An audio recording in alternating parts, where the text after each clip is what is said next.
Maravilloso, menos mal. Estupendo, estupendo. Pues os he traído una pequeña presentación porque así estoy más o menos segura de que no me voy a dejar ninguno de los puntos que habíamos comentado que podía ser interesante para vosotros que tocásemos y también porque me parece más bonito que miréis fotos más que a mí hablando, que se me hace muy raro.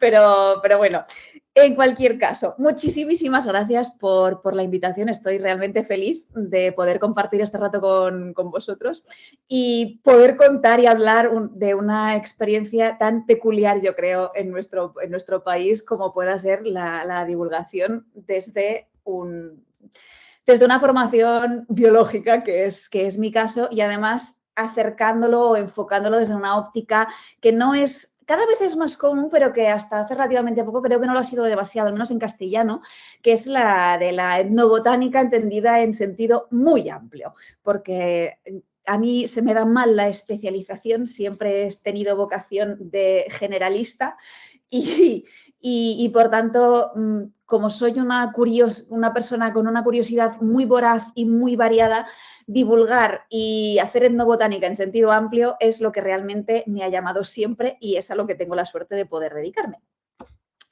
Entonces, rápidamente, no me extenderé mucho porque Manuel ya me ha presentado tan bien que tampoco hace mucha falta añadir mucho más, pero quería aportar un pelín de contexto porque, como nos enseñan en biología, los seres vivos somos nosotros mismos y nuestro contexto, y si nos sacamos de contexto no nos comprendemos bien, ni a nosotros ni a nuestras historias y pasadas y futuras.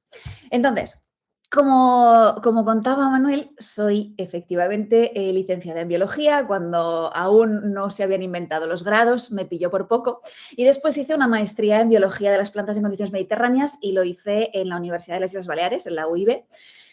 Lo que pasa es que yo hice la carrera porque me apasionaba la biología, pero teniendo bastante claro que ninguna de las salidas profesionales típicas de la biología me llamaba especialmente la atención, porque a mí lo que me gustaba era escribir, contar, comunicar las cosas que iba descubriendo, y tuve la gran suerte de que se me presentase la oportunidad muy pronto de poder empezar a dedicarme precisamente a esto.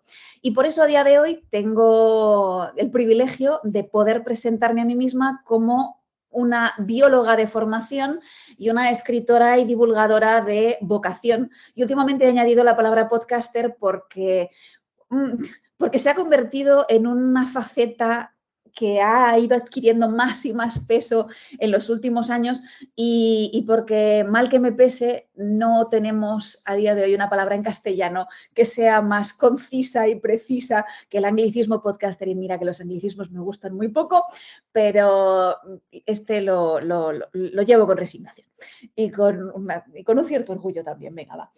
Y una cosa que creo que condiciona muchísimo lo que os voy a contar es que soy escritora, divulgadora y podcaster, y lo soy o pretendo serlo a tiempo completo.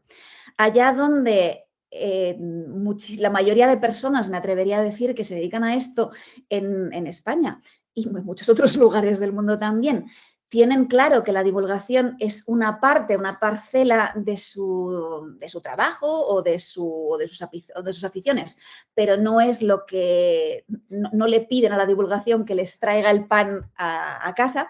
En mi caso, yo sí que, supongo que porque me gusta el riesgo, si no hubiese estudiado biología también es verdad, creo que a todos los biólogos nos gusta un pelín el riesgo.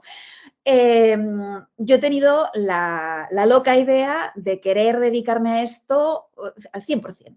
Y eso quiere decir que muchísimas aventuras y muchísimas decisiones y que toda mi historia como en público, como divulgadora, como profesional, está marcada por esto. Y probablemente haya cosas que yo he elegido y que he decidido hacer, que he podido hacer o que decidí hacer precisamente por esto. Esto es una parte de mi contexto importante que quizás para vosotros cambie o no, pero es una parte interesante de ello. Aquí tenéis, para que os hagáis un poco una idea, me dedico a las plantas y muy afortunadamente me dedico a las plantas, porque si hay algo que nos enseña el reino vegetal es que los ritmos animales acelerados y apresurados no son universales, no son válidos siempre y que las cosas hay que tomárselas con cierta calma. No puedes forzar y quemar etapas de manera prematura. Y yo creo que mi desempeño, mi trabajo como divulgadora ha tenido un ritmo bastante vegetal, exasperantemente vegetal en algunos momentos, pero estoy, la verdad, francamente contenta y orgullosa cuando vuelves la vista atrás y ves todo lo que ha crecido esa semilla que sembraste en el lejano 2014, que fue cuando yo considero que empezó un poco todo. Te sorprendes de lo mucho que han cambiado las cosas y lo mucho que han cambiado para bien. Y no solo para mí en concreto, sino yo creo en la sociedad. Ahora noto muchísimo más interés y muchísima más actividad y fermento cultural, social alrededor de la botánica y la etnobotánica del que había en 2014, que fue cuando, como os contaba, yo considero que empecé mi carrera como divulgadora en público. Y lo hice con un blog. En aquel momento no fue una idea mía, en realidad, sino que fue una sugerencia muy... una fuerte sugerencia, muy sugerida, por parte de la editorial que iba a publicar mi primer libro, que fue La invención del reino vegetal y que se publicó en 2015 y que cuando estábamos ya empezando a prepararlo, me dijeron que resultaba conveniente que tuviese una plataforma pública de divulgación, supongo que porque es más cool que un autor, que novel, que no ha publicado nunca nada, que tenga algún tipo de blog o de canal para contar cosas online, en línea. Estoy muy contenta de haberles hecho caso y de haber abierto este blog, que sin embargo, desde el principio fue un blog muy raro, con al principio poquísimas visitas, familia poca, porque te quieren mucho, pero a lo mejor no quieren leer información sobre la historia de la cerveza y por qué empezamos a emplear lúpulo para darle el sabor que tiene hoy en día. Y también poca gente en realidad que lo encontrase en línea, porque por suerte o por desgracia me interesan y me dedico a contar cosas que no son especialmente prácticas.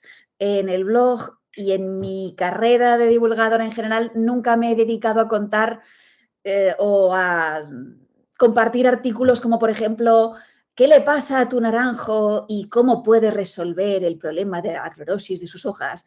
O ¿por qué la tisana de tila es mejor combinar? No, nunca me he dedicado a divulgar cosas que tuviesen algún tipo de utilidad. Mal que me pese, me iría mucho mejor probablemente si así fuese. Pero la cuestión es que siempre he escrito cosas raras y el blog no fue una excepción. Sin embargo, ahí sigue y me ha traído muchísimas alegrías. No me arrepiento en absoluto de haberlo abierto. Al año siguiente salió mi primer libro. Abrí mi primer perfil en redes sociales, fue Facebook.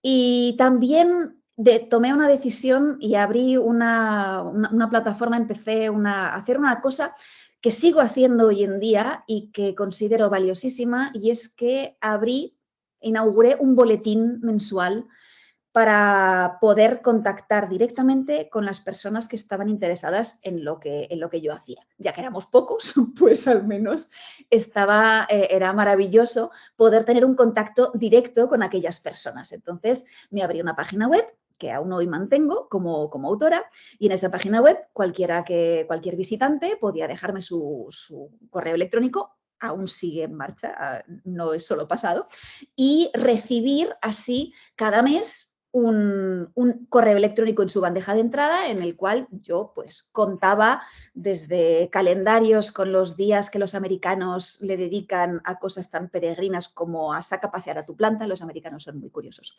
en estas cosas. O una recopilación de artículos que había compartido, que había publicado en ese mes, o cosas que me iba tropezando por las redes y que me parecían interesantes. Este boletín sigo a día de hoy, como decía, manteniéndolo y es una de las mejores decisiones que tomé en su momento.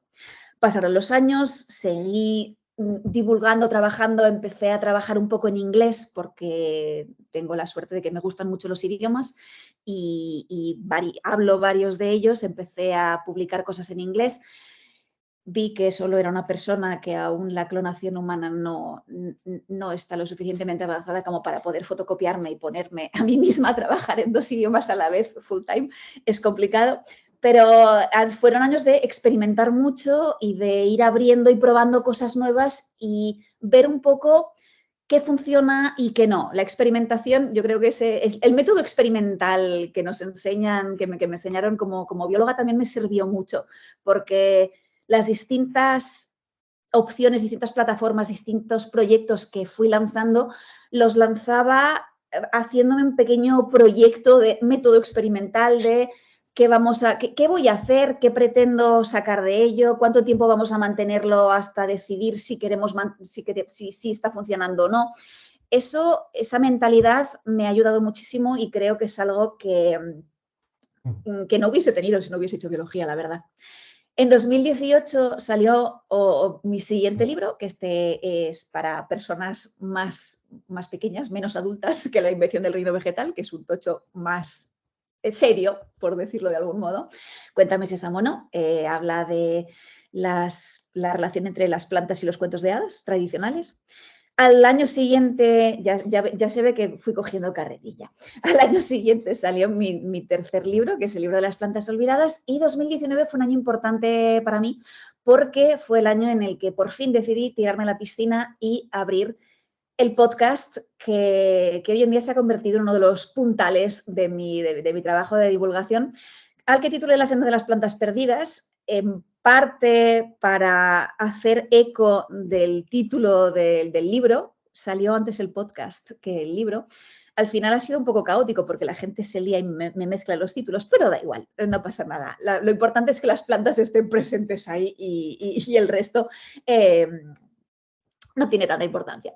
La cuestión es que yo he sido una consumidora de podcasts, de estos, no sé si conocéis, lo digo brevemente, los podcasts son programas en audio hechos por profesionales o por amateurs. Eso da igual, pero lo importante es que se liberan, se publican, se comparten de forma libre en Internet y que cualquiera puede acceder a ellos desde un navegador cualquiera o desde una aplicación concreta como pueda ser, oye, ahora mismo Music. Espera, ¿cómo se llama? Le han cambiado el nombre tantas veces. Antes era iTunes, la de la Apple, ahora también está Spotify, iVoox, etcétera, etcétera. Muchísimas más. La cuestión es que yo llevaba muchos años pensando, dándole vueltas a la idea de abrir un podcast porque me gusta hablar, cosa que supongo que ya se ha notado, no es ningún secreto. Y al final, en ese año, encontré la manera de darle forma a este experimento que al principio concebí como un experimento. Dije, voy a hacer una temporada de 9 episodios y vaya a ver qué tal. Si me gusta, a lo mejor lo mantengo y si no me gusta, no me he comprometido a nada más que a 9 episodios, lo cierro y ya está. Me gustó y, por tanto, aún hoy a 3 años, casi 3 años, ya 4 casi, después sigo manteniéndolo y disfrutándolo muchísimo. El podcast, además, lo abrí pensando en una forma de contar y dar salida a historias que se me habían quedado atascadas en el tintero preparando el libro de las plantas olvidadas, que fue un proyecto literario bastante durillo a nivel de elaboración y que se me habían quedado ganas de contar más cosas que no me habían cabido en el libro y además de una forma más distendida, menos encorsetada en comparación con el esquema que tenía que seguir para el libro de las plantas olvidadas, que tenía perfiles con fichas de plantas y entonces tenía que seguir un esquema de descripción, usos, supersticiones, curiosidades y en cambio el podcast me daba una libertad absoluta, que es lo que a mí realmente me va más. Al año siguiente cayó la pandemia. Yo confieso que fui de las afortunadas porque como persona introvertida que soy, no sufrí especialmente el confinamiento y pude dedicarme muchísimo a ensayar y a sacar proyectos que de otra forma quizás no hubiese encontrado el tiempo para dedicarles. Al año siguiente, el 2021, salió mi cuarto libro, basado precisamente en el podcast, aprovechando los guiones que disfruto mucho preparando y dándoles otra forma, lo reconvertí en libro y es un proyecto del que estoy muy, muy orgullosa. Y ahora el último que ha salido en 2022, que ya ha dicho Manuel, que es el de Viriditas, que ese también está pensado para personitas más pequeñas. Pero bueno, en realidad creo que, si mal no recuerdo, mi editora me ha dicho que en breve se va a editar también en italiano y en una línea para adultos. Así que creo que es lo que escribo, considero que es un poco para todos los públicos. Disculpad si se oye un poco de ruido, es que estoy cerca de un aeropuerto y a veces a lo mejor pasan aviones. Bueno, la forma en que yo prefiero, mis formas preferidas de divulgar, se centran en dos puntos fundamentales, que es la palabra escrita y la palabra contada, y por otra parte la imagen, pero la imagen estática, o sea, fotografías. A mí el vídeo no es un medio que me atraiga ni con el que tenga especial sintonía. Y por eso, a pesar de que tengo amigas, amigos que son grandes divulgadores y que se dedican sobre todo a hacer vídeos, y si están en YouTube o en Twitch o en TikTok, yo he optado por ceñirme a aquellas cosas que disfruto. Porque al fin y al cabo, si quieres tener un sendero, si quieres tener un sendero largo como divulgadora, creo que tienes que conocer muy bien cuáles son tus gustos y las cosas con las que disfrutas, porque al final puedes terminar escogiendo y haciendo cosas porque se supone que iban a ser muy efectivas y la gente las iba a disfrutar mucho, pero si no las disfrutas tú, creo que siempre he pensado que no vale la pena realmente. Por eso me centro en palabra e imagen. Sin embargo, a pesar de que me limite, entre comillas, a estos dos medios, siempre he creído, también yo creo que por mi formación biológica, en la importancia de diversificar. Los ecosistemas diversos siempre son más resilientes y más entretenidos que los monocultivos. Y por eso he tenido tiempo ya desde 2014 de tocar muchísimos medios y plataformas distintas, que aquí veis y he separado como en dos mitades, a pesar de que no se note mucho la diferencia, para que se pueda leer bien, pero están la mitad de la izquierda, sí, efectivamente, blog, boletín digital, redes sociales, YouTube, podcast, Patreon.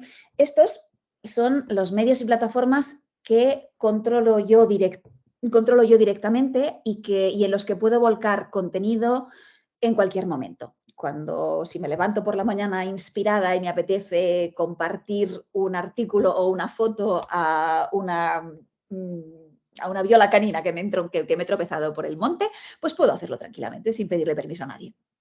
En cambio, hay otros medios y plataformas, que son los que están colocados a mano derecha, que no dependen solo de mí, sino que muchas veces dependen de colaboraciones o de invitaciones de terceras personas. Y por tanto, ahí o vas a tocar puertas y a pedir y a ofrecer tus, entre comillas, servicios y tus capacidades y habilidades a periódicos, revistas, a la televisión, a publicaciones especializadas, etcétera. O bien vienen a buscarte. Yo prefiero en general la opción B porque prefiero invertir tiempo en crear cosas más que en ir a pedirle a alguien que se interese por lo que yo quiero crear.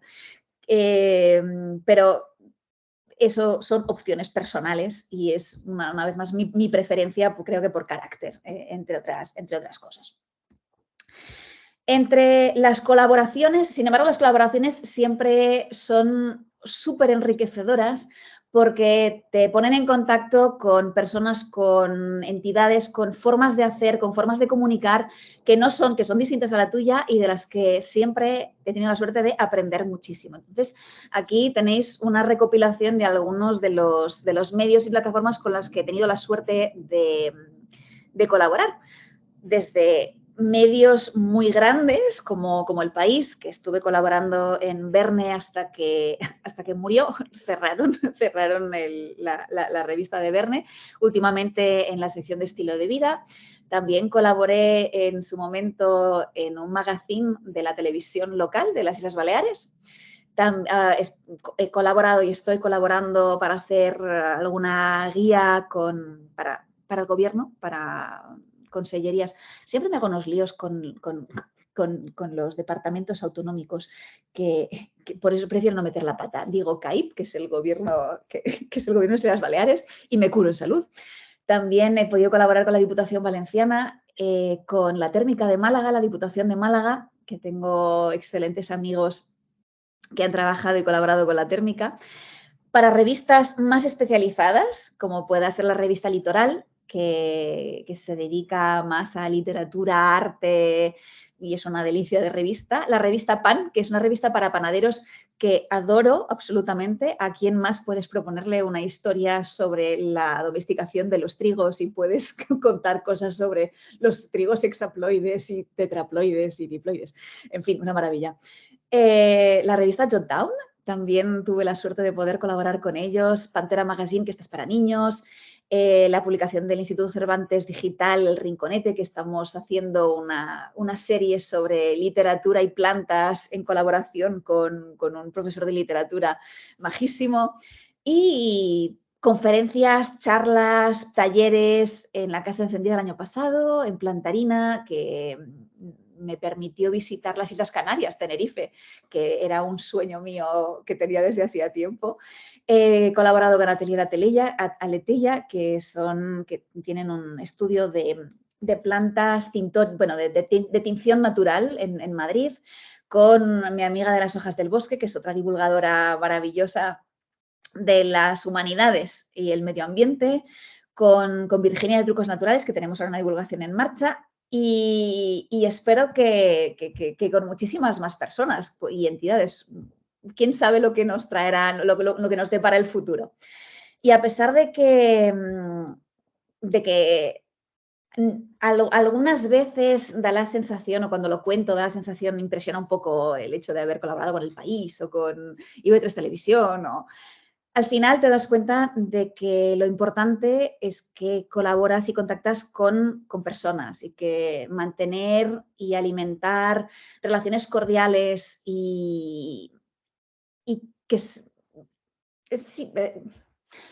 ¿cómo decirlo?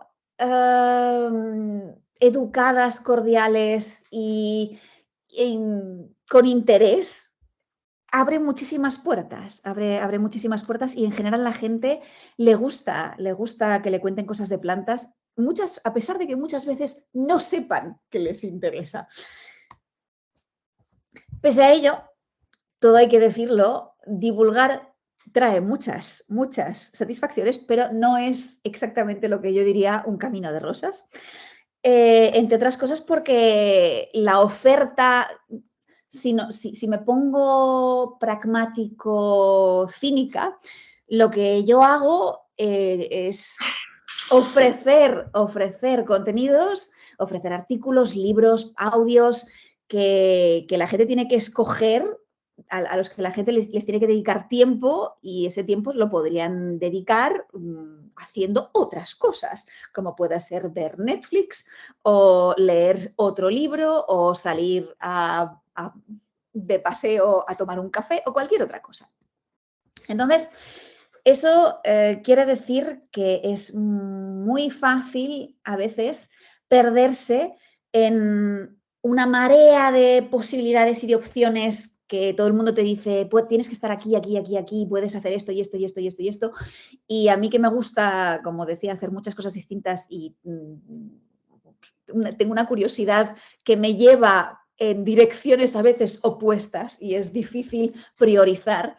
Es importante para mí, una de las cosas que he aprendido es que priorizar, invertir de manera sabia el tiempo disponible, que siempre es menos del que quisieras, es muy, muy, muy importante. Y los criterios que yo empleo para decidir cómo invertir ese tiempo no son tanto, quizás, no los encuadro con criterios, entre comillas, tradicionales, sino que pienso en estos cuatro factores que para mí son importantes. Número 1 es intentar, para mí, crear contenidos que no tengan fecha de caducidad o que tengan una fecha de caducidad muy larga. En el mundo de la divulgación y cuando trabajas con plataformas, medios de comunicación que se dedican al mundo de la inmediatez, por ejemplo, el campo del periodismo, es muy fácil caer en la tentación, al menos a mí siempre me ha resultado tentador, intentar escribir cosas que fuesen de actualidad o que tuviesen relevancia ahora, en el momento, ahora mismo. Y eso está muy bien para el ahora mismo. Lo que pasa es que si caduca ese contenido y al cabo de 2 meses o 3 meses ya no interesa, ese tiempo que he invertido, según mis parámetros, lo he invertido mal porque ya no va a servirle a nadie de nada. Otro parámetro que para mí es importante es lo fácil o difícil que es, que es el contenido que creo de acceder. Y tengo distintos niveles. Tengo contenido que comparto públicamente y que es muy fácil acceder a él y que tiene una longitud, una dimensión más pequeña o más larga. Como a mí me gusta escribir, suelo marcarme unos artículos enormes, todo lo grandes que las plataformas me dejan, siempre acabo empleando todos los caracteres disponibles en Instagram. En Facebook no he llegado, pero es que Facebook te dejaba hacer unos tochos enormes. Y después, por otra parte, tengo contenido que no está disponible para todo el mundo. Y así vas creando niveles o escalones de interés para que quien quiere poco pueda acceder a ese poco, quien quiere más pueda acceder a ese más. Esto está relacionado, por supuesto, con la digeribilidad de los contenidos. Siempre me esfuerzo mucho por tener tanto contenidos que sean de pequeño tamaño, como contenidos de tamaño mediano, como contenidos kilométricos, para que cada uno pueda acceder a su nivel de interés. Y el último factor importante para mí que considero a la hora de crear contenido es la escalabilidad. ¿A qué me refiero con escalabilidad? Pues al hecho de que a mí me gusta que las cosas que hago pueda hacerlas una vez y pueda reaprovecharlas o la gente pueda verlas, escucharlas muchísimas veces. Un caso paradigmático de esto es un podcast, un episodio de podcast es muy, muy escalable.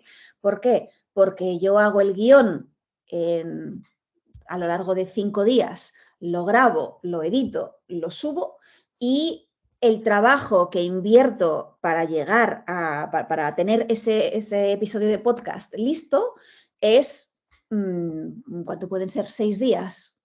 Sí, pongamos 6 días de trabajo. Después, ese episodio de podcast lo pueden escuchar 10 personas y a mí me habrá costado 6 días. Lo escuchan 100 personas y a mí sigue habiéndome costado 6 días. Lo escuchan 10.000 personas y yo no tengo que invertir más tiempo en aquel episodio de podcast porque ya está hecho y la gente puede encontrarlo y disfrutarlo y, por tanto, puede cambiar la escala a la cual la gente accede, con la cual la gente accede y disfruta de los contenidos sin que tú tengas que invertir más tiempo. Y eso para mí, dado que el tiempo que tenemos es limitado y siempre hay muchas cosas que queremos hacer, cuenta mucho. También es importante considerar cuando uno piensa que en la cuestión de me pongo a divulgar y cómo divulgo y qué divulgo, que cada uno de los medios, la palabra escrita, la palabra contada, la imagen, y cada una de las plataformas en las cuales se pueden trabajar tiene una serie de limitaciones y constricciones y que tienes que estar dispuesta a trabajar dentro de esas constricciones. Por ejemplo, el hecho de que en las redes sociales, hasta hace relativamente poco, os hablo de Facebook e Instagram, que son las que yo conozco y en las que yo estoy, a pesar de que Facebook la tengo completamente abandonada, pero soy consciente de que hay limitaciones técnicas porque la plataforma no te deja hacer según qué cosas. Y por otra parte, los vídeos tienen una caducidad, a no ser que los salves, y la cantidad de información que vas volcando dentro de tu perfil de Instagram, por ejemplo, por interesante y fascinante que sea, la gente llega a un momento en el cual el dedo ya se cansa y ya no sigue leyendo o rescatando publicaciones antiguas. Entonces, eso es una limitación que atañe a cómo la gente se relaciona con lo que tú estás haciendo y con lo que tú estás contando en ese medio, en esa plataforma, y que tienes que tener en cuenta a la hora de crearlo. Lo mismo el podcast. Si haces un podcast, en mi caso, yo hago podcasts con episodios de unos 25, 30 minutos de duración. Si hiciese podcasts mucho más corto, porque yo pienso en que la gente a la que le interesa lo que tengo que contar y cómo lo cuento, está dispuesta a pasar ese tiempo conmigo y quizás se va a poner el podcast mientras lava los platos o mientras pone una lavadora o mientras coge el coche y se desplaza a su trabajo, a su lugar de trabajo, por ejemplo. Eso quiere decir que si yo hiciese programas de podcasts que durasen 5 minutos o 10 minutos y te pilla en medio de un atasco o conduciendo por la autopista, no puedes cambiar y poner el siguiente programa, quizás. Entonces, eso es otra limitación o constricción en la que yo pienso a la hora de crear lo que creo y decidir o pensar un poco en cómo la gente va a acercarse y a disfrutar de estos contenidos. Otra cosa que también hay que tener en cuenta es que por mucho que las plataformas te digan y te den información sobre tus seguidores, sobre no sé qué, no sé cuántos, la información que tienes sobre el impacto real de tus esfuerzos siempre es incompleta, es sesgada y a veces es inexistente en realidad. En el caso de los libros, por ejemplo, la publicación tradicional, es muy difícil en realidad saber cómo está funcionando tu libro, porque mucha gente no tiene esa relación directa ni forma de saber si el libro ha llegado a muchas librerías, si la gente se lo ha comprado, si después de comprárselo se lo ha leído, si lo ha disfrutado. Hay muchas incógnitas y mucha frustración con la cual hay que lidiar día a día. Y a pesar de que yo siempre he intentado e intento, y de hecho tengo un diario en el cual voy siguiendo y voy apuntando datos, porque venimos de biología y porque los datos forman parte del trabajo, en realidad no... A veces es peligroso o un poco deprimente, pero puede ser peligroso darles excesivo peso a estos datos porque no son reales.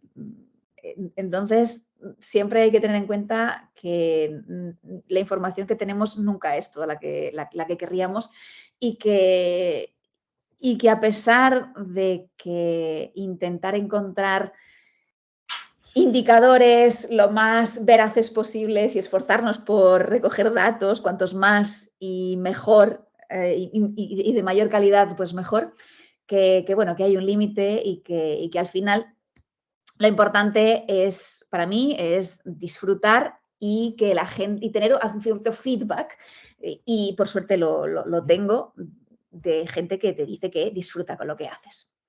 Entonces, estos indicadores son distintos para cada una de los medios, como estaba ya diciendo, en el blog, en YouTube, en el podcast, en redes sociales. estos sí que te dan información porque empleas plataformas digitales que te dan información y te dicen cuánta gente le ha dado al me gusta o te ha seguido, tal y cual. Y en cambio hay otros que no tienes ni flores de colores de cuánta gente, de qué impacto ha tenido realmente. Sin embargo, es una buena práctica. Para mí, yo considero importante que como personas que divulgan y además que yo lo hago profesionalmente, sin esta información yo creo que es un poco como intentar pilotar un avión o conducir un coche sin tener los datos de la velocidad o de cómo está el aceite en el motor y este tipo de cosas. Además, cuando tienes estos datos, siempre incompletos, siempre sesgados, pero datos son, te das cuenta de que, por una parte, es cierto, totalmente cierto, que la tenacidad, el hecho de que quien la sigue la consigue, que muchas veces es cierto y que es virtud, porque las cosas pasan lentamente y las carreras crecen y se desarrollan despacio, pero que a veces uno puede estar empujando una pared con todas sus fuerzas y siendo muy tenaz, pero siendo muy tonto también. Así que es importante para mí, ha habido cosas que yo he dejado de hacer cuando he visto que o no disfrutaba y que no me traían o no tenían los resultados que para mí, que yo consideraba satisfactorios. Eso quiere decir que para mí es importante reevaluar con una cierta regularidad cómo está funcionando el ecosistema, porque yo concibo mi trabajo como un ecosistema en el cual todas las partes están interrelacionadas y se hablan entre sí y se apoyan entre sí. Y porque las distintas partes de ese ecosistema, bueno, todos los ecosistemas evolucionan y la eficacia, la fitness de los distintos organismos, plataformas que están ahí, no se mantiene constante en el tiempo.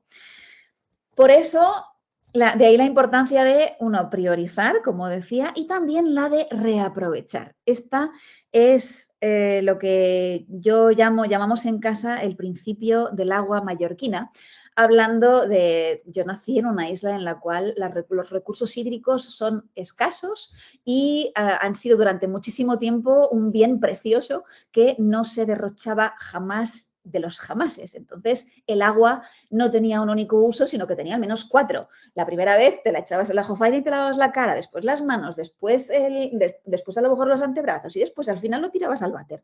Así que ese agua tenía muchas vidas. Y esa idea de que los contenidos pueden tener muchas vidas, de que tú puedes compartir, crear una cosa que la compartes en Facebook, por ejemplo, o en un podcast y que después ese contenido pueda convertirse en un libro, yo eso siempre lo tengo muy presente porque es eficacia y es ahorrar esfuerzos y como realmente a mí lo que me gusta es crear y llegar a cuanta más gente posible, eso me permite ser más eficaz en mis desempeños. Y por otra parte, disfrutar. Disfrutar es esencial. Si no disfruto, entonces no lo hago, en esencia, porque ya suficientemente difícil es divulgar como para encima hacerlo si estás sufriendo mientras lo haces. Entonces, lo que contaba es que tengo mi ecosistema de divulgación. Ya voy un poco más rapidita porque me he puesto las alarmas para no pasarme mucho de tiempo. Entonces, ya sé que tengo que ir terminando. Y por eso, el ecosistema que he creado y que voy manteniendo y que va cambiando y evolucionando a lo largo a lo largo de los años, para mí lo principal es que sea un ecosistema disfrutón, que a mí me permita contar las cosas que me gustan, compartirlas con la gente que las disfruta conmigo y tengo la suerte de que de momento parece que está funcionando, que es algo que no estaba nada claro cuando empecé. De hecho, fue un gran experimento el hecho de lanzarme y decir, bueno, vamos a intentarlo a ver si esto sale, y tengo la suerte de decir de que parece que sí. Como decía, en estos momentos tengo, por una parte, los libros que son un desempeño más pausado. Los libros tienen su ritmo, su ritmo vegetal y tengo, por otra parte, la otra parte muy importante del ecosistema que me está dando muchas satisfacciones en estos momentos es el podcast, que llega a muchísima gente y además una cosa del audio que no tienen los libros es que traspasa fronteras. Entonces hay muchísima gente de Hispanoamérica, de Latinoamérica, que escucha el podcast y que disfruta y que me cuenta cosas de la flora de Argentina o de Uruguay y eso es algo que cuando lo empecé no pensaba que pasaría y son esas sorpresas que cuando te lanzas a la piscina a la aventura son imprevistas y no podías haberlas, no podías haber imaginado que te llevaran ahí, pero cuando pasa lo disfruto muchísimo. Bueno, esto es la musiquita del podcast. Y por mi parte, muchísimas gracias. Soy yo con un cubo yendo a buscar higos, que es un poco como ir a investigar cosas interesantes para ir a divulgarlas después y contarlas a la gente, a los locuelos que son vegetófilos como yo y que disfrutan de estos temas. Y como suelo terminar siempre mis podcasts, os deseo, bueno, en realidad es así, independientemente de que os guste, nos guste o no, pero la clorofila nos acompañará siempre.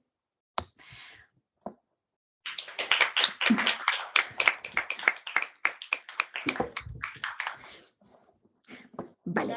Muchísimas gracias por esta charla, que no he dejado de tomar notas porque me parece interesantísimo. Yo que tanto yo como todos los que estamos aquí, ¿no? Hemos aprendido mucho y llega el momento de las preguntas. Entonces, lo primero es, ¿tenéis alguna pregunta para Aina? Sí, mira, que habla alto. Voy a hacer esto de ponerle aquí, lo pongo ahí y así la veo. Vale, porque esto es muy raro. O sea, yo creo que los humanos no estamos preparados para imaginarnos que la gente está nerviosa. Estoy hablando y ahora lo hago. Nada, que, o sea, considero que a la hora de divulgar una parte muy importante es la creatividad de cómo lo haces. Entonces te quería preguntar cómo abordas estos atascos creativos, que me imagino que a lo mejor has tenido a lo largo de tus años. Vale. Si he entendido bien, ¿sabes, Nagore? El problema mayor no es el hecho de vernos las caras o no vernos las caras, es que está lejos del audio. Entonces, creo que he pillado la pregunta, pero... Si quieres, espera un segundo y que repita la pregunta cerca de donde está el audio. ¡Ah, perfecto! ¿Aquí me escuchas bien? Sí. ¿Cómo abordas los atascos creativos a lo largo de los años? En general, porque divulgar ciencia y demás, para que llegue más gente, considero que la creatividad y sorprender a los demás es algo bastante importante. Coincido plenamente. En general, los atascos, cuando tengo atascos y suelo tener, los abordo de dos formas distintas. Una es seguir investigando. Me pasa mucho, por ejemplo, cuando preparo algún guión para algún podcast, en el cual hay un montón de información que podría elegir y no veo muy claro cómo contarla, cómo podría resultar interesante y novedoso transmitir esa información a la gente que me puede escuchar. Entonces ahí, por una parte, investigo más, sigo investigando esto hasta que encuentro alguna información que me entusiasma. No sé si os pasa que a veces cuando investigas, te pones a investigar y a buscar artículos científicos, salen cosas muy raras y algunas te sorprenden tanto que dices, esto tengo que contarlo sí o sí seguro. Entonces voy haciéndome mi lista de cosas que me han sorprendido a mí y que me gustaría contarle a alguien y eso me ayuda mucho a la hora de decidir qué contar y cómo contarlo cuando estoy un poco asqueada y no sé por dónde tirar. Eso por una parte. Por otra parte, tengo la suerte de tener familiares muy sufridos y amistades también, a las cuales de vez en cuando les puedo preguntar su opinión. Y les digo, oye, creo que me gustaría hacer un libro o un post o lo que sea sobre esto. y estoy pensando en contar esto y esto y esto, ¿a ti qué te parece? Y si veo que se duermen, me lo pienso otra vez. Esta es la segunda estrategia. Y otra estrategia muchas veces es sencillamente ponerme a escribir hasta que me desatasco. Muchas veces, cuando yo empecé mi carrera pensando que todo lo que escribía tenía que ser perfecto y que todo lo que escribía tenía que ir al libro. Me he dado cuenta de que hay escritura que es buena y adecuada para compartir y que hay otra escritura que es sencillamente como el calentamiento cuando vas al gimnasio para desentumecer los músculos y para ir enamorándote en el momento del proceso. Y que una vez que ya lo has sacado, no tienes ninguna obligación, no tienes a nadie que te esté mirando por encima del hombro diciendo, uy, no, esta frase la has escrito, por lo tanto tienes que emplearla y alguien tiene que ver. No, puedo tranquilamente decidir que he escrito 1000 palabras y que no las voy a emplear para nada más que para guardarlas en un cajón y para escribir las 1000 siguientes que van a ser mejores o que me van a satisfacer más. Gracias. ¿Tenemos alguna otra pregunta? Fíjate. Mira para allá. ¿Se me escucha? Perfectamente. Vale, a ver, yo también me considero botánico y quería saber, tú que has trabajado tanto en la divulgación de las plantas, ¿por qué consideras que este reino ha sido menos importante para la sociedad? ¿Y por qué se le presta menos atención que otro grupo como los animales, por ejemplo? ¿Por qué hay tantos divulgadores de animales o de otros reinos, mientras que de plantas solo estás tú y poco más? Por lo menos en español. Sí, sí, totalmente. Yo quiero puntualizar que en realidad el reino vegetal, yo diría que incluso es más importante que el animal para la sociedad. Lo que pasa es que no lo saben. De ahí nuestra tarea para que se den cuenta de ello. Yo creo que hay varios factores.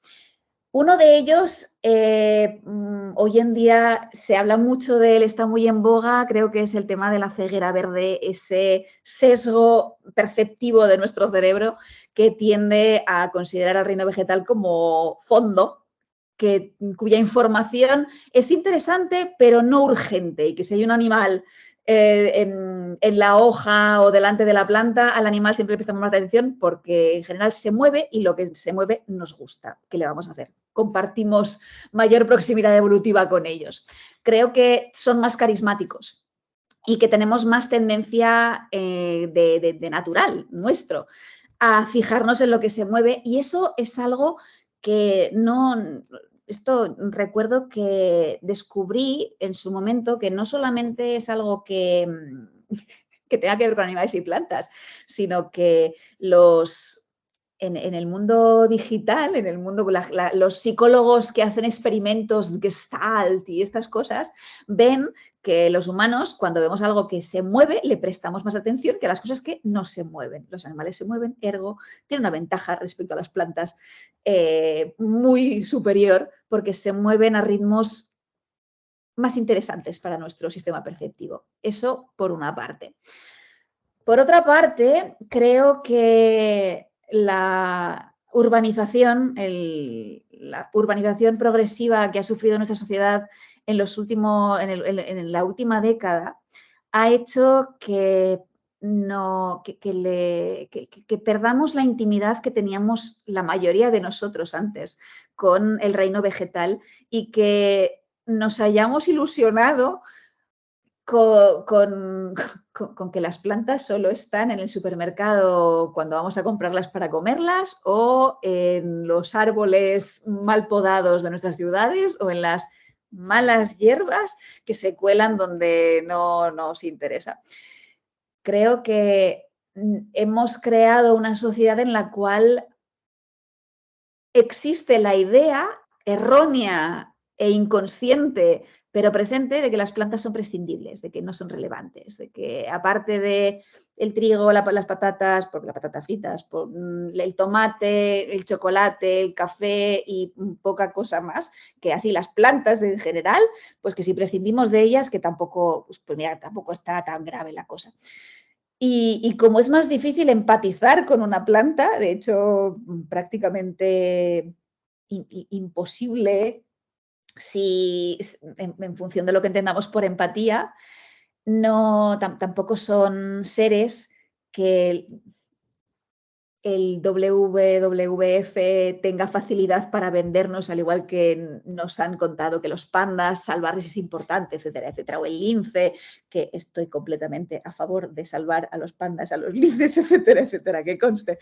Pero es verdad que los esfuerzos de conservación no se dedican de forma uniforme a todos los seres vivos porque los hay más carismáticos y menos carismáticos. Y las plantas están entre los menos carismáticos, yo creo que en buena parte por esos dos factores.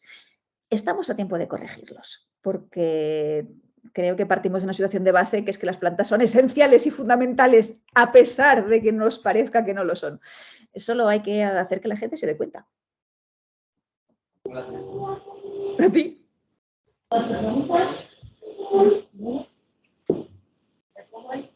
Sí, por favor. No sé si me escuchas aquí. Perfectamente. Bueno, pues nada, muchas gracias por la charla. La verdad es que me ha encantado personalmente. Y gracias. Quería hacer una pregunta porque has dicho que sentiste como desde bien pronto que tenías mucha pasión por la divulgación y tal. Y nada, yo quería saber si tú consideras que el divulgador nace o a divulgador se puede aprender a ser. ¿Y cuál sería, digamos, lo más imprescindible que tú consideras tener o el secreto, no lo sé, para conectar con la gente? Yo creo que el divulgador, que una persona puede hacerse totalmente, sí, sin ninguna duda, porque además hay muchísimas formas de divulgar. Yo empecé divulgando a través de libros, que es una forma como muy clásica y muy, con estos tiempos que corren, muy viejuna de divulgar la palabra escrita, por Dios, si la gente ya no lee. Nada más que tenga más de 2000 caracteres ya se van corriendo hacia el otro lado. Entonces, yo empecé por ahí, pero he ido aprendiendo a contar y a disfrutar otras modalidades de divulgar. Y yo creo que eso está al alcance de cualquiera, sí. A pesar de que, claro, que si hay personas que no lo disfrutan, pues eso es la clave para mí. Que si alguien lo disfruta y tiene ganas de ahondar en este camino y está dispuesta a evaluar cómo hacerlo mejor, cómo las cosas llegan mejor o cómo se puede... Sí, vamos mejorando al fin y al cabo todos en nuestro trabajo. Yo creo que se aprende, sin duda alguna. Así que sin problemas, no te preocupes por eso. Y la clave para mí es la pasión y el entusiasmo. Es verdad que hay gente muy apasionada y entusiasmante que son unos pelmazos integrales y que la cosa la pasión se tropieza entre el divulgador y la persona y no llega a establecer la comunicación, pero personalmente yo creo que los seres humanos estamos hechos para comunicar. Quiero decir que nuestras habilidades sociales, nuestras conexiones cerebrales, quiénes somos seres sociales. Con lo cual, partimos de la base de que sabemos y nos apetece contar cosas a otros seres humanos y que nos las cuenten. Entonces, para mí, lo esencial es la pasión que le pones a la divulgación y el entusiasmo. Porque a mí me han dicho muchas veces que lo que hago, que el entusiasmo que es contagioso. Y digo, sí, es que yo me lo paso muy bien haciendo lo que hago y entonces es fácil que esto se contagie, en mi experiencia al menos. Y después eso, estar dispuesto a siempre a aprender a seguir formándose, a seguir practicando y viendo qué tal responde la gente. Eso para mí es lo más importante. A ti. ¿Una otra pregunta más? Sí, yo Está mejor.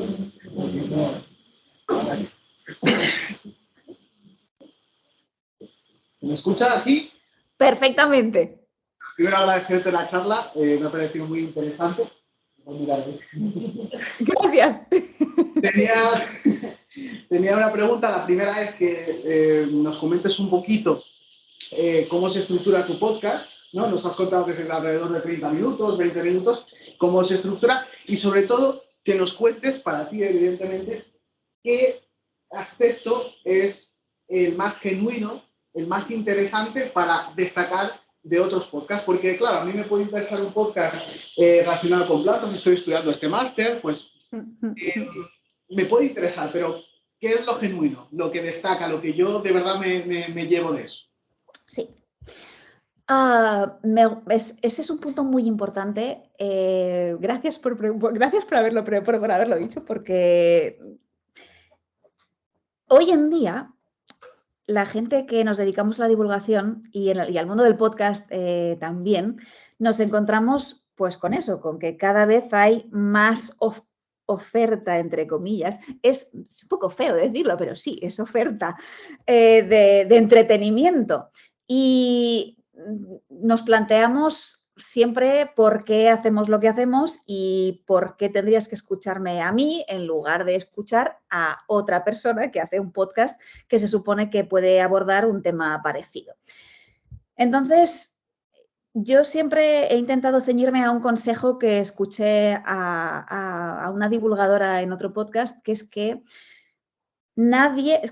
todo el mundo puedes competir, entre comillas, en contenidos o en duración o en relación calidad-precio, no en el caso del podcast, claro, pero en otras cosas. Pero al final, aquello que te caracteriza y que nadie puede, y en lo que nadie puede ser mejor que tú, es en ser tú mismo.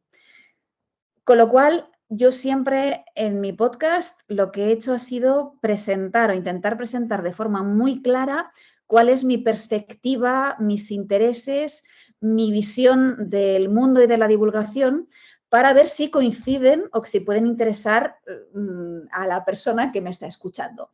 Porque no me gusta hacer perder tiempo a la gente, entonces yo digo, en mi caso, en el caso del podcast de las Senda de las Plantas Perdidas, lo que yo digo es que no es un podcast netamente científico, no es un podcast súper especializado y que voy a interrelacionar los campos que a mí me resultan interesantes, con lo cual va a haber ciencia, filogenética, lingüística, historia del arte, mitología, todo lo que me apetezca lo voy a meter ahí dentro. Y si esa interdisciplinariedad total y absoluta, ese batiburrillo de disciplinas le gusta a la gente y después le gusta cómo lo cuento, eso es aquello que me diferencia y que yo intento que quede muy claro para que la gente pueda saber si quieres o si no, cambia de canal. Si no, hoy en día es muy fácil. Y eso por una parte. Por otra parte, ¿cómo estructuro, cómo decido qué es lo que meto dentro del podcast? Pues yo lo tengo estructurado en temporadas, más que nada porque así tengo momentos de actividad y reposo, porque preparar cada episodio del podcast es bastante tiempo, es intensivo a nivel de energías, y así tengo 9 temporadas, y con lo cual lo estructuro en temporadas de 9 episodios cada uno. Cada temporada decido a priori una temática para la temporada que considero que va a mantener mi interés porque, repito, tiene que interesarme y tiene que parecerme interesante transmitirlo, porque si me voy a aburrir yo, voy a aburrir a los demás. Una vez tengo la temática, veo qué plantas voy a escoger, porque empezó siendo un podcast temático respecto a planta. Cada episodio corresponde a historias que giran alrededor de una planta que puede ser especie o puede ser un género más amplio en función de lo mucho o poco que haya por contar. Y una vez ya tengo decidido temática de la serie, de la temporada y protagonistas de cada uno de los episodios, ya las ordeno en función de... Yo en eso soy un poco peculiar. El orden tiene que tener sentido para mí, algún sentido.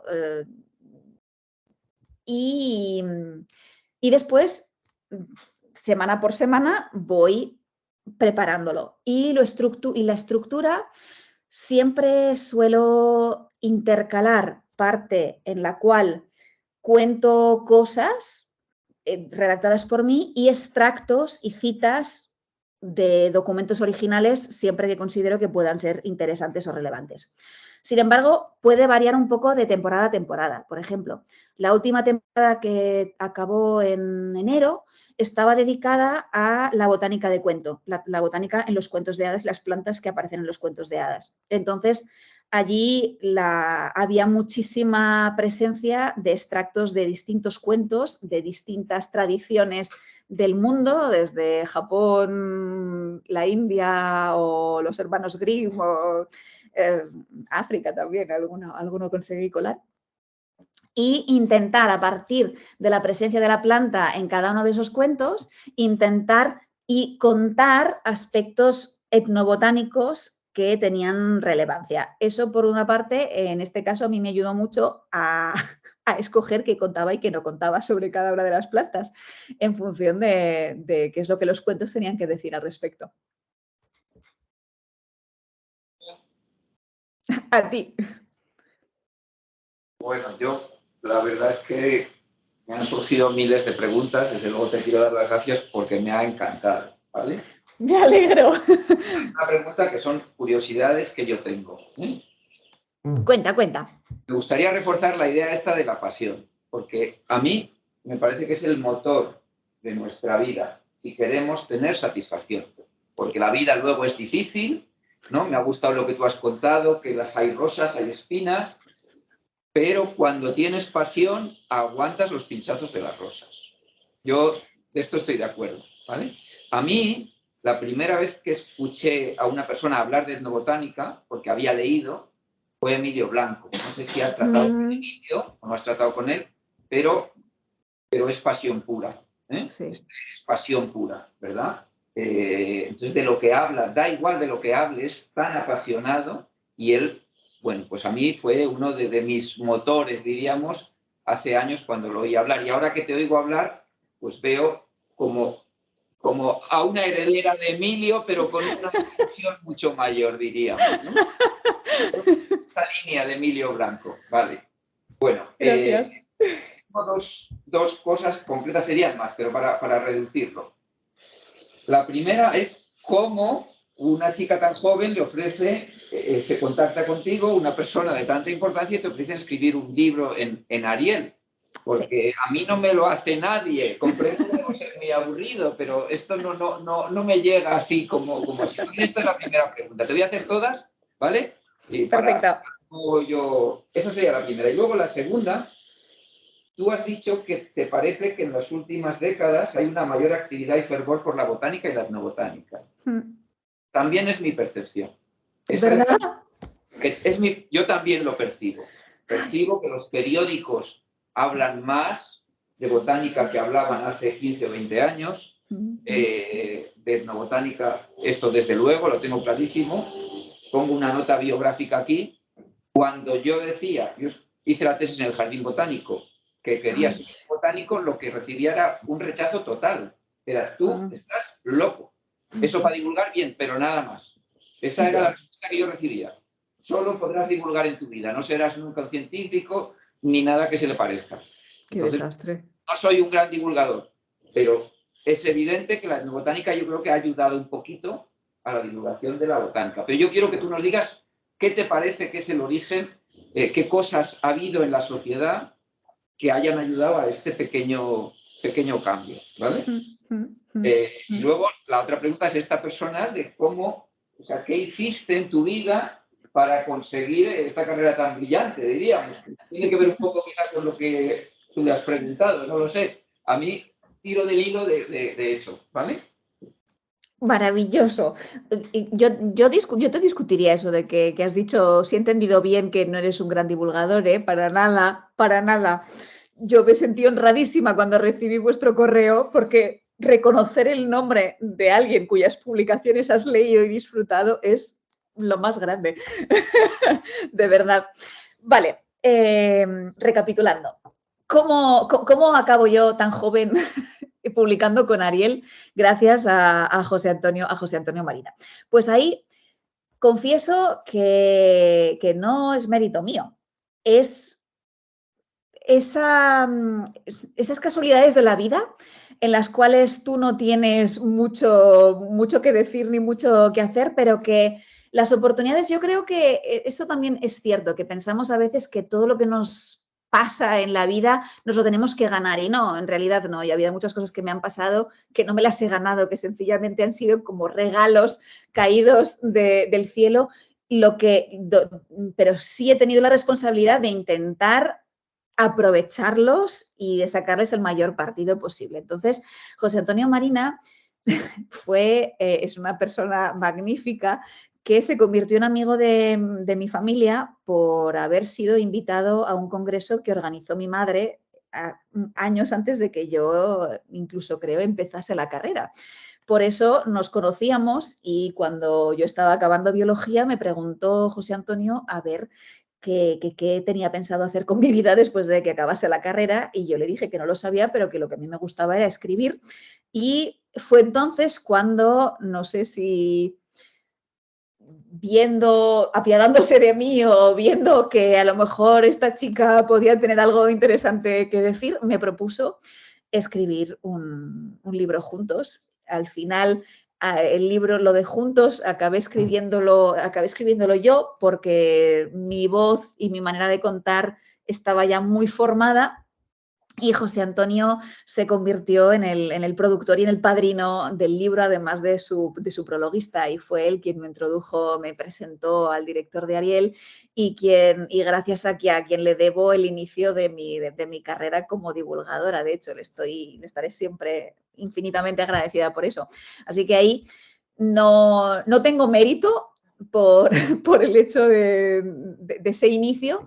Sí que creo que supe ver, gracias también a que mi familia lo vio, que era una oportunidad increíble y que no podía desaprovecharse. Eso por una parte. La siguiente pregunta. Pero sí, claro. Algo debió de ver para atreverse a una aventura así. Pienso yo. Cierto. Cierto. Es verdad. Yo creo que sí. A lo mejor si hubiese resultado que le mandaba un churro, pues me hubiese dicho, chica, mejor que cambies de ruta, pero no, al final no tuvo que reubicarme, sino que me siguió regando y abonando para que pudiese florecer en esta senda. Eso por una parte. La siguiente pregunta respecto a qué me parece a mí que ha tenido importancia o que está ayudando a que cambie un poco este contexto y este interés a nivel social respecto a las plantas. Ha habido varias cosas, pero he visto una aceleración muy notable desde la pandemia. La pandemia para mí noté que hubo un antes y un después por parte de los medios de comunicación que se pusieron en contacto conmigo y hubo un interés, creo que tuvo un pico que fue pasajero y que después pasó, pero que deja pozo, dejó cosas sembradas. Y cosas que venían también de antes. Entonces, eso lo he visto como un cambio bastante notable. Antes de la pandemia, creo que en parte ha podido ser, no estoy muy segura, porque los escritores llevamos una vida un poco solitaria y eremítica y tampoco te creas que nos enteramos mucho de las noticias siquiera, menos mal que mi marido me tiene informada de vez en cuando de lo que pasa en el mundo. Pero sí, antes de la pandemia, yo creo que había habido el hecho de que yo empezase a escribir, el hecho de que otros autores como Santiago Beruete también empezó a publicar antes de la pandemia, Ignacio Abella, por supuesto, ha habido programas de divulgación que siguen en marcha como El Bosque Habitado. Hay otro programa de Pilar, ay, ya no me acuerdo cómo, se me escapa el apellido, pero también está en la radio. Yo creo que ha habido un crecimiento lento y callado de fondo, del cual mucha gente no se ha dado cuenta de que las cosas iban desarrollándose y que estaba la cosa preparada para que cuando llegó la pandemia, que fue un momento en el cual muchos de nosotros nos dimos cuenta de que nos faltaba el aire, que nos faltaba el verde, nos giramos y nos dimos cuenta de que estaba ahí, de que había muchísima información lista y en formato digerible para poder seguir alimentando esa necesidad que fue puntual, pero que desde ahí yo creo que ya no ha dejado de crecer. Claro que mi perspectiva, mi ventana solo es desde 2014, que para estos grandes cambios creo que es una ventana aún pequeña. Pero, y sin embargo, yo he visto cosas y me alegra muchísimo saber que tú también compartes esa percepción. Y recuérdame la tercera pregunta, en caso de que... Había insistido, eran estas dos sobre todo las que te había hecho.